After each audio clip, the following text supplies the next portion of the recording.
గోదావరి మీద పంటి మీద ప్రయాణం ఎప్పుడైనా చేశారా? కోటిపల్లి నుంచి ఐనవిల్లి వచ్చేటప్పుడు వెళ్ళేటప్పుడు ఈ పంటి ప్రయాణం అందుబాటులో ఉంటది. పంటి మీద ఎక్కాలంటే మాత్రం టికెట్ కంపల్సరీగా తీసుకోవాలి. ఒక పంటి వెళ్ళిందంటే ఇంకో పంటి రావడానికి దాదాపు గంటన్నర టైం పడుతుంది. మేము వచ్చిన అరగంటకు గానీ ఈ పంటి రాలేదు.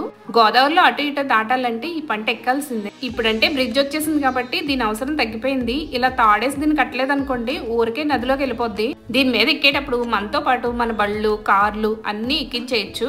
ఎంత బరువు దీని మీదకి ఎక్కినా సరే అటు ఇటు తొనకుండా జాగ్రత్తగా అవతల వైపు ఒడ్డుకైతే చేర్చేస్తుంది. రాత్రిపూట నది దాటే వాళ్ళు తక్కువ ఉంటారు కాబట్టి పగటిపూట మాత్రమే దీన్ని ఎక్కువగా ఉపయోగిస్తారు. మేము వచ్చిందైతే ఆఖరి పంట అనమాట. ఇది వెళ్ళిపోతే ఇంకా పంటి తిరగదు. ఎవరైనా ఒకరు ఇద్దరు మిగిలిపోయారు అనుకోండి, జాగ్రత్తగా సర్దుకొని అందరినీ ఎక్కించేసుకుంటారు. గోదావరి మీద ఇలా ప్రయాణం చేస్తూ ఉంటే నీళ్లన్నీ మెరిసిపోతూ ఉన్నాయి. కోటిపల్లి నుంచి ఐనవిల్లి ఎప్పుడైనా ఎవరైనా వెళ్తే కనుక ఈ పంట ఎక్కడ మాత్రం అస్సలు మిస్ చేసుకోకండి. వెహికల్ తెచ్చుకుంటే వెహికల్ కూడా ఎక్కించేసుకుంటారు. సో ప్రాబ్లం ఏమి ఉండదు. నేనైతే డే టైం చాలా సార్లు వచ్చాను కానీ నైట్ టైం రావడం ఇదే మొదటిసారి. బ్రిడ్జ్ పై నుంచి వెళ్తుంటేనే గోదావరి చాలా పెద్దగా అనిపిస్తుంది. ఇంత దగ్గరగా ప్రయాణం చేస్తూ ఉంటే ఆ సంతోషాన్ని అయితే మాటల్లో చెప్పలేము.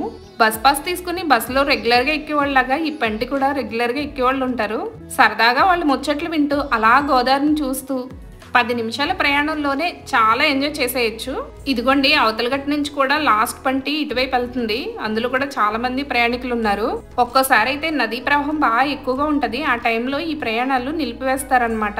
వర్షాలు వచ్చి వరదలు వచ్చినప్పుడు మాత్రం ఇలాంటివి ఏవి తిరగవు నది మీద. గోదావరి నిండుగా ఉండి ప్రవాహం ఫాస్ట్ గా ఉన్నప్పుడు కూడా వీళ్ళకి అర్థమైపోద్ది అనమాట. ఆ టైంలో రోడ్డు ప్రయాణం చేయాల్సిందే. ఇలా నది దాటడానికి అస్సలు కుదరదు. ఎదురు చూసినంతసేపు లేదు. ఇలా ఎక్కి అలా దిగిపోయినట్టుంది. గోదావరి మీద ప్రయాణం అస్సలు బోర్ కొట్టదు. ఐనవిల్లి వెళ్ళాలంటే రోడ్డు మీద కాకుండా మేమైతే ఎప్పుడు ఇలా పంటి మీదే వెళ్తూ ఉంటాం. ఇదేనండి కోటిపల్లి రేవు. కోటిపల్లి శివాలయం కూడా ఇక్కడే ఉంటుంది. గోదావరి రేవుల మీద ఇలాంటి ప్రయాణాలన్నీ కామన్ గానే ఉంటాయి. ఎప్పుడైనా మా గోదావరి సైడ్ వస్తే కంపల్సరీగా ఇలా పంటి మీద అయితే ప్రయాణం చేయండి. వీడియో నచ్చిందని అనుకుంటున్నాను. నచ్చితే లైక్ చేసి ఛానల్ని సబ్స్క్రైబ్ చేసుకోండి. మీ అభిప్రాయాల్ని కామెంట్ ద్వారా తెలియచేయండి.